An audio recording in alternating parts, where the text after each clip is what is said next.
नमस्कार। आप सभी श्रोताओं का इस कथा पटल पर हार्दिक स्वागत है। आज के अंक में लेकर आई हूँ कथा सम्राट प्रेमचंद की एक भावुक कहानी, प्रेम की होली। हमारा देश भारत विविध संस्कृतियों से रचा बसा देश है। फलतः पूरे वर्ष भर तीज त्योहारों का मेला सा लगा रहता है। जीवन की नीरसता, उबाऊपन, थकान को तोड़कर उत्साह के साथ जीवन पथ पर अग्रसर होते रहें, इसके लिए इन त्योहारों को एक दूसरे के साथ पूरे मन से मनाना जरूरी भी है। सभी त्योहार तो खुशियां और उल्लास से भरे ही होते हैं, पर रंगों के त्योहार होली की बात ही निराली है। परंतु क्या रंगों का यह त्योहार सभी के जीवन में रंग घोल पाता है? इसी प्रश्न के साथ प्रेमचंद जी की कहानी शुरू होती है। तो आइए सुने 17 वर्षीय गंगी की अनोखी प्रेम कहानी, प्रेम की होली। गंगी का 17वां साल था, पर वह 3 साल से विधवा थी और जानती थी कि मैं विधवा हूं। मेरे लिए संसार के सुखों के द्वार बंद हैं।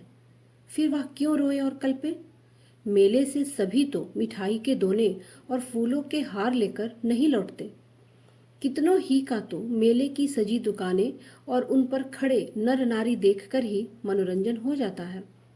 गंगी खाती पीती थी, हंसती बोलती थी। किसी ने उसे मुंह लटकाए अपने भाग्य को रोते नहीं देखा।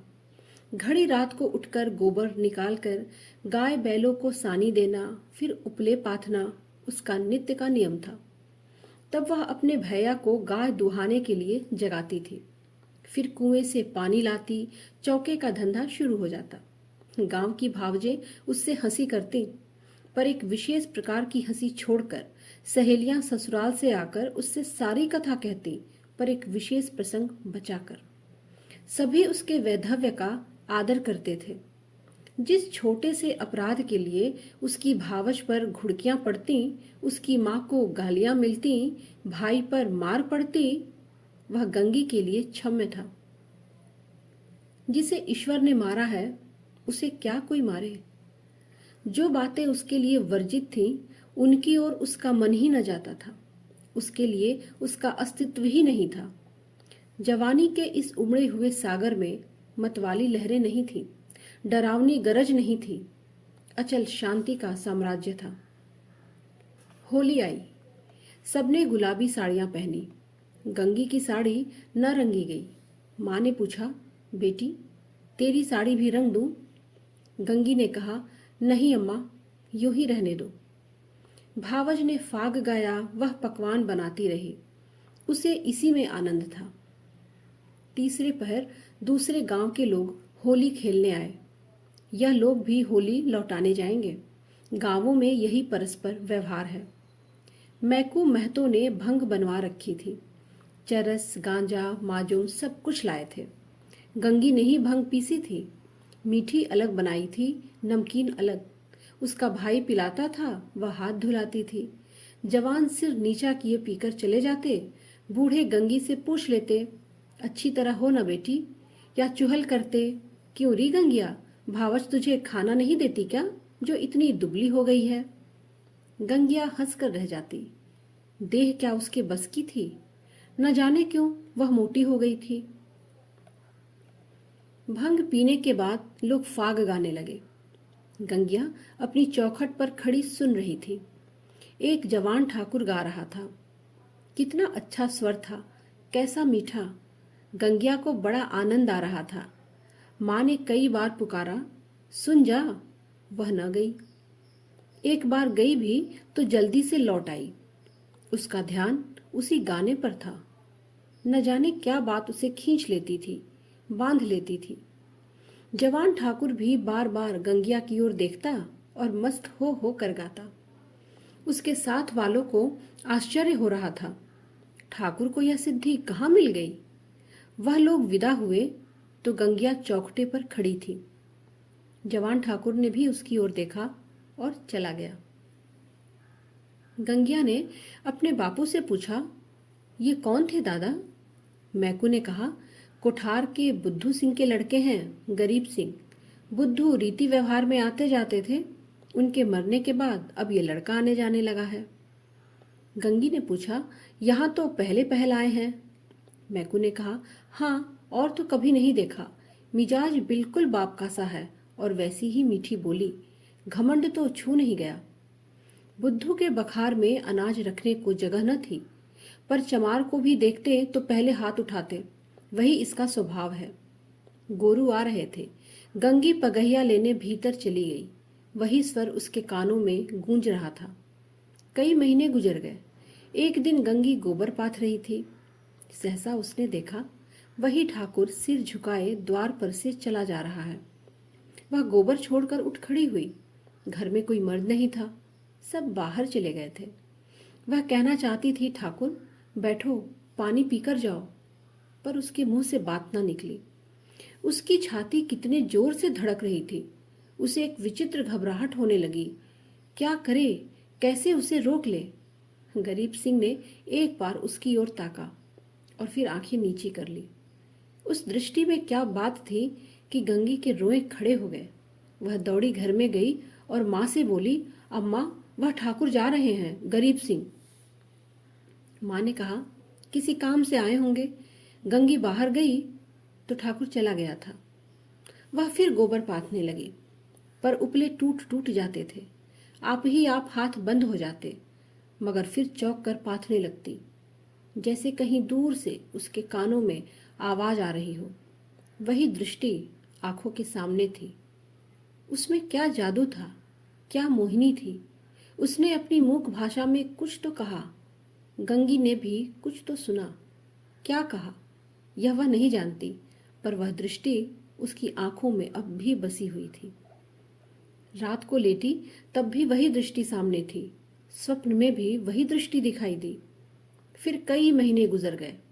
एक दिन संध्या समय मैकू द्वार पर बैठे सन कात रहे थे और गंगी बैलों को सानी चला रही थी कि सहसा चिल्ला उठी, दादा दादा, ठाकुर। मैकू ने सिर उठाया तो द्वार पर गरीब सिंह चला आ रहा था। राम राम हुआ। मैकू ने पूछा, कहाँ गरीब सिंह, पानी तो पीते जाओ। गरीब सिंह आकर एक मोची पर बैठ गया। उसका चेहरा उतरा हुआ था, कुछ वह बीमार सा जान पड़ता था। मैकू ने कहा, कुछ बीमार थे क्या? गरीब सिंह ने कहा, नहीं तो दादा। मैकू ने कहा, कुछ मुंह उतरा हुआ है, क्या सूद ब्याज की चिंता में पड़ गए?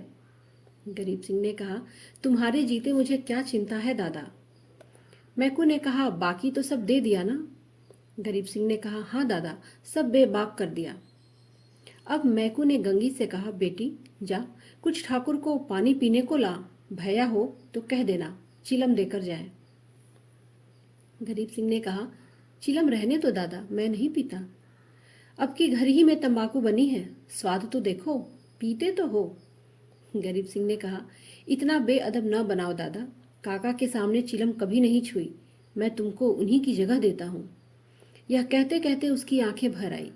मैकू का हृदय भी गदगद हो उठा। गंगी हाथ की टोकरी लिए मूर्ति के समान खड़ी थी। उसकी सारी चेतना, सारी भावना गरीब सिंह की बातों की ओर खिंची हुई थी। उसमें और कुछ सोचने की और कुछ करने की शक्ति नहीं थी। ओह, कितनी नम्रता है, कितनी सज्जनता और कितना अदब। मैकू ने कहा, सुना नहीं बेटी, जाकर कुछ पानी पीने को लाओ।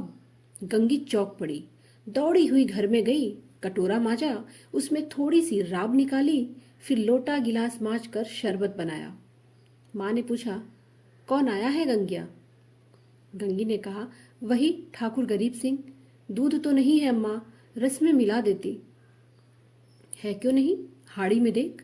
गंगी ने सारी मलाई उतारकर रस में मिला दी और लोटा गिलास लिए बाहर निकली। ठाकुर ने उसकी ओर देखा। गंगी ने सिर झुका लिया। यह संकोच उसमें कहाँ से आ गया? ठाकुर ने रस पिया और राम राम करके चला गया। मैकू बोला, कितना दुबला हो गया है। गंगी ने पूछा, वो बीमार है क्या? मैकू ने कहा, चिंता है और क्या, अकेला आदमी है, इतनी बड़ी गृहस्थी, क्या करे। गंगी को रात भर नींद नहीं आई। उन्हें कौन सी चिंता है, दादा से कुछ कहा भी तो नहीं, क्यों इतने सकुचाते हैं, चेहरा तो कैसा पीला पड़ गया है। सवेरे गंगी ने माँ से कहा, गरीब सिंह अब की बहुत दुबले हो गए हैं अम्मा। माँ ने कहा, अब वह बेफिक्री कहाँ है बेटी, बाप के जमाने में खाते थे, खेलते थे, अब तो गृहस्थी का जंजाल सिर पर है। गंगी को इस जवाब से संतोष न हुआ। बाहर जाकर मैकू से बोली, दादा, तुमने गरीब सिंह को समझा नहीं दिया? क्यों इतनी चिंता करते हो? मैकू ने आंखें फाड़कर देखा और कहा, जा अपना काम कर। गंगी पर मानो वज्रपात हो गया। वह कठोर उत्तर, और दादा के मुंह से? हाय, दादा को भी उनका ध्यान नहीं, कोई उनका मित्र नहीं, उन्हें कौन समझाए? अब की वह आएंगे तो मैं खुद उन्हें समझाऊंगी। गंगी रोज सोचती, वह आते होंगे, आते होंगे, पर ठाकुर नहीं आए। फिर होली आई, फिर गांव में फाग होने लगा। रमड़ियों ने फिर गुलाबी साड़ियां पहनी, रंग घोला गया। मैकू ने भंग, चरस, गांजा मंगवाया। गंगी ने फिर मीठी और नमकीन भंग बनाई। द्वार पर टाट बिछ गया, व्यवहारी लोग आने लगे, मगर कुठार से कोई नहीं आया। शाम हो गई, किसी का पता नहीं। गंगी बेकरार थी, कभी भीतर जाती, कभी बाहर आती। भाई से पूछती, क्या कुठार वाले नहीं आए? भाई कहता, नहीं। दादा से पूछती, भंग तो नहीं बची, कुठार वाले आएंगे तो क्या पिएंगे? दादा कहते, अब क्या रात को आवेंगे, सामने तो गांव है, आते होते तो दिखाई देते। रात हो गई, पर गंगी को अभी तक आशा लगी हुई थी। वह मंदिर के ऊपर चढ़ गई और कोठार की ओर निगाह दौड़ाई। कोई नहीं था। सहसा उसे उसी सिवाने की ओर आग दहकती हुई दिखाई दी। देखते देखते ज्वाला प्रचंड हो गई। यह क्या, वहां आज होली जल रही है? होली तो कल ही जल गई। कौन जाने, वहां पंडितों ने आज होली जलाने की शायद बताई हो, तभी वे लोग आज नहीं आए, कल आएंगे।